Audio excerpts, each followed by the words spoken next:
ဒီနေ့ကစားလို့ဘဝအမောတွေပြေပြောင်းလန်းဆန်းကြပါစေတနေ့နဲ့တနေ့သာယာချမ်းမြေ့တိုးတက်ရအောင်ဒီရှင်သန်ရာဘဝမှာ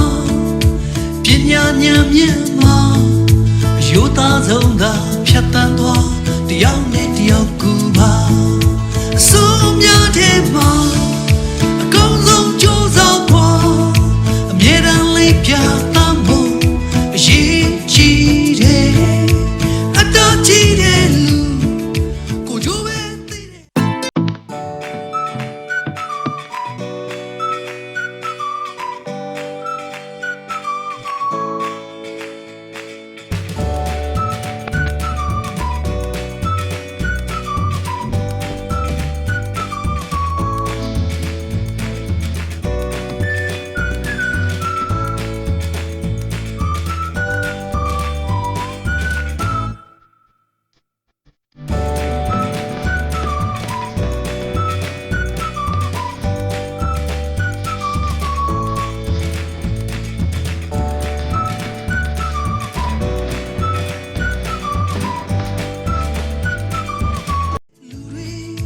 ဖြစ်အောင်တို့ကြိုးစားမယ်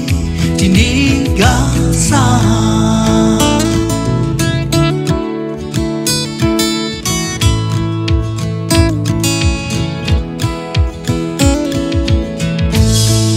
ဒီနေ့ကစားလို့စိတ်နှလုံးတွေပျော်ရွှင်လန်းဆန်းကြပါစေဖြူစင်စိတ်ထားသာယာချမ်းမြေ့ချီလန်းတိုင်းအောင်မပြေပညာဉာဏ်မြင့်မှာမာကိုချင်းတရားအယုသားဆုံးကဖြတ်တန်းသွားညီညွတ်တဲ့ဒုက္ခအားအစ